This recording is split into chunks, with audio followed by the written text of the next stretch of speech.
जय गुरुदेव। ये चित्रपट जो है जीवन को सुखमय, स्वस्थ, यशस्वी, तेजस्वी बनाने के लिए है। तो इसमें से आप नोट्स अवश्य बनाएं और इस वीडियो को लाइक करें। चैनल को सब्सक्राइब ना किया हो तो करें, बेल बटन दबाएं।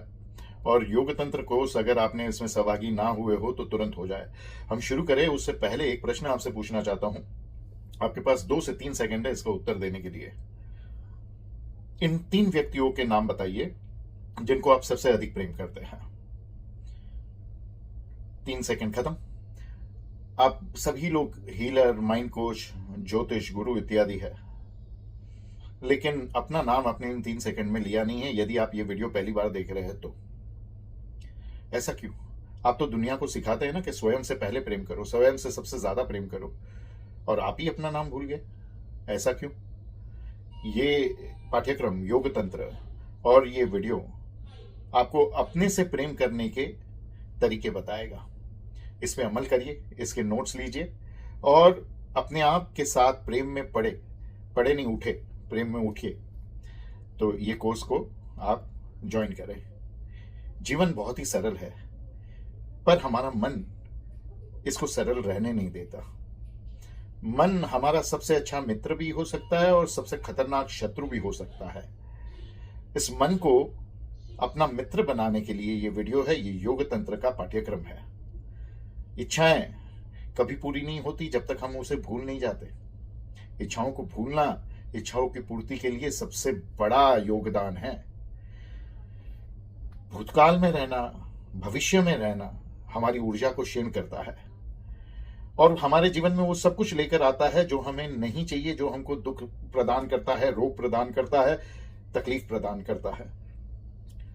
वर्तमान में जीना हमको ऊर्जा से भर देता है और वो सब चीजें हमारे जीवन में लाता है जो हमें चाहिए, जो हमें यशस्वी, आनंदित, स्वस्थ बनाता है, आगे बढ़ाता है। वर्तमान में जीने की कला को सीखिए और अपने जीवन को सुखमय बनाएं। आपकी साधना योग तंत्र का पाठ्यक्रम इसमें मदद रूपी होगा। मन हमेशा भटक जाता है, भटका हुआ ही रहता है। विचार उसे भटका देते हैं। विचार जो है भय के, इच्छा के होते हैं। इच्छाएं और भय जो है वो भूतकाल और भविष्य की होती है। वर्तमान में जीने की कला अगर हमको आ गई तो हमारा मन भटकना बंद कर देगा, ये पक्की बात है। भूतकाल और भविष्य काल ये दोनों जो है एक माया है। भविष्य भय और इच्छाओं से बना हुआ एक माया चक्र है और भूतकाल जो है वो याददाश्त, भय और हमारे जजमेंट से बना हुआ एक माया स्वरूप है। जो सत्य है माया नहीं है, वो केवल है वर्तमान। आप वो बन जाते हो जो आप सोचते हो, इससे विपरीत करना है। वो बन जाइए जो आप करते हो।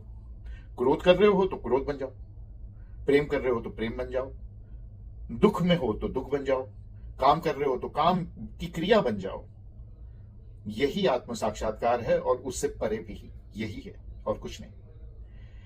आप जब पूरी तरह से लीन हो जाते हो बिना किसी विचार के, तब आप ऊर्जा और साक्षात्कार प्राप्त करते हो और जो कुछ भी नकारात्मक है आपके भीतर या जो आप कर रहे हो उसमें, वो आपसे अपने आप ही छूटता चला जाएगा और जो कुछ भी सकारात्मक है आपके लिए जो आप कर रहे हो उसमें, वो आपका हिस्सा आप स्वयं बनते जाओगे। इस पे मनन करो।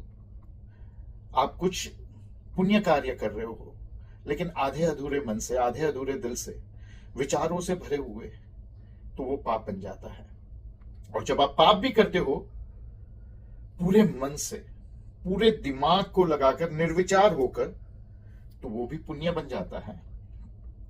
एक जो निर्विचार है वो ही साधु है, भले ही ना गृहस्थ हो, और एक जो विचारों से भरा हुआ है वो गृहस्थ है, भले ही रमता जोगी बन गया हो, अपने आप को भगवे कपड़े पहनकर साधु कहता हो। इस पृथ्वी पर कोई ऐसा पुरुष नहीं होगा जिसने संभोग करते वक्त ब्रह्मचर्य का विचार ना किया हो, और कोई ऐसी स्त्री नहीं होगी जिसने भोजन करते वक्त उपवास का या डाइटिंग का विचार ना किया हो। अरे बाबा, यही तो दुख का कारण है, इसीलिए सभी लोग दुखी है। आपके विचार आजकल नेक्स्ट लेवल, अगला लेवल की बात बहुत चलती है। सारे गुरु, सारे मोटिवेशनल स्पीकर्स, फला ढिकना आचार्य इसकी बात करते हैं। नेक्स्ट लेवल चलते ही रहता है। नेक्स्ट लेवल पे पहुंचो तो उसके आगे भी और एक नेक्स्ट लेवल, वहां पहुंचो तो उसके आगे और एक नेक्स्ट लेवल। आप कड़ी मेहनत बंद करते हो कुछ कमाने के लिए, पर उसको कमाने के बाद आप सुखी नहीं बनते। अब सुख का या तृप्ति का अनुभव होता ही नहीं है, क्योंकि उसको कमा लेने के बाद आप उसको भोग नहीं सकते, लेकिन नेक्स्ट लेवल के बारे में सोचते हो। भोगते हो तो भी नेक्स्ट लेवल के बारे में सोचते हो। आप कहीं पहुंचने के लिए, कुछ बनने के लिए, कुछ प्राप्त करने के लिए बड़ी मेहनत करते हो, और वहां पे पहुंचने के बाद, वो बनने के बाद भी आपको तृप्ति या खुशी होती नहीं है, क्योंकि वहां पे पहुंचने के बाद, वो बनने के बाद नेक्स्ट लेवल, ये दौड़ खत्म होती ही नहीं है नेक्स्ट लेवल की, और ये जीवन में सुख आने नहीं देती है। जो लोग ये दौड़ नहीं खत्म करेंगे ना नेक्स्ट लेवल की, वो जीवन में हमेशा दुखी ही रहेंगे, और जो कुछ भी उनके पास है वो भी खो बैठेंगे, भारी नुकसान और कर्ज में आ जाएंगे। मेरी बात याद रखना, ये नेक्स्ट लेवल का पागलपन बंद करो, अब भी बंद करो। याददाश्त और जजमेंट्स, ये आपके सबसे बड़े शत्रु है। आप यदि अपना भोजन कर पाओ ना, अपनी याददाश्त को एक बाजू में रखकर और अपने जजमेंट को हटाकर, ऐसे जैसे केवल ये भोजन नहीं, परंतु आप भोजन ही पहली बार खा रहे हो, चबा ही पहली बार रहे हो, तो याद रखना वो भोजन इस जीवन का सबसे स्वादिष्ट भोजन आपको लगेगा, और उससे जो ऊर्जा, जो शक्ति, जो विटामिन आपको प्राप्त होगे, वैसा किसी भोजन से प्राप्त नहीं होगे। ये पक्का याद रखना। ये उपवास से भी ज्यादा चमत्कारी है। यदि पति और पत्नी अपने आप को ऐसे देखे, सारी याददाश्त और सारा जजमेंट एक तरफ हटाकर, फेंक कर, ऐसे जैसे पहली बार देख रहे हैं, ऐसे जैसे पहली बार मिल रहे हैं, सारे झगड़े खत्म हो जाएंगे, और डिवोर्स, घटस्फोट इस पृथ्वी से रवाना हो जाएगा। हमारी जीवन में उन्नति, हमारी खुशी, हमारा सम्मान हमारे कपड़ों से जुड़ा हुआ है। कपड़ों से जुड़ा हुआ है, महंगे कपड़े से या ब्रांड वाले कपड़े से नहीं, ढीले कपड़ों से। ढीले कपड़े हमें ऊर्जावान बनाते हैं और हमें शरीर और मानसिक और आत्मा के रूप से, चेतना के रूप से बढ़ने में मदद करते हैं। अंदर कपड़े हमारी कुंडलिनी शक्ति को, हमारी ऊर्जा को नीचे ले जाते हैं, हमें शारीरिक, मानसिक और चेतना के रूप से कमजोर कर देते हैं, जिससे रोग आ सकते हैं, आते ही गरीबी आती है, दुख आता है, और वो सब कुछ आता है जो हमें नहीं चाहिए। जो समाज धार्मिक है, संगीत है, खुश है और हर प्रकार से यशस्वी है, और समाज देखिएगा ढीले कपड़े पहनना पसंद करता है।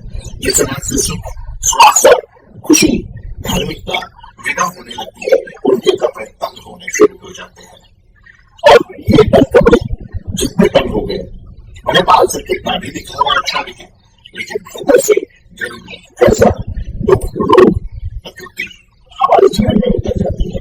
हमेशा ढीले कपड़े पहने कहते हैं तुम जाना हो क्या, और चलना जीवन, लेकिन चलना तो एक नदी की तरह होता है। आप श्वास लेकर, भोजन खाकर, ज्ञान प्राप्ति करके, प्रेम प्राप्त करके जो ऊर्जा ध्यान से ज्ञान इकट्ठा कर रहे हैं, वो चलने से व्यर्थ कर दिया जाएगा।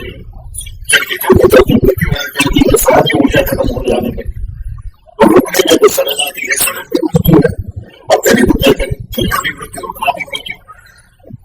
अगर आपको हमारा चलना, हमारी चेतना, चेतन मतलब हमारी चेतना हम गोल घुमा सके, और नदी की तरह सीधे नहीं, और फुलवारी की तरह हमारी ऊर्जा का जो रस है उसे हम गोल गोल घुमा सके, और नदी की तरह सीधा हमारे बाहर ना बह जा सके, तो हम हमेशा युवा, जवान, ताजा और हमेशा जीवित रहेंगे। अमरता का ये रहस्य है, योगी तंत्र की बातें यही सिखाया जाता है। फिर से इस पूरे वीडियो को देखें।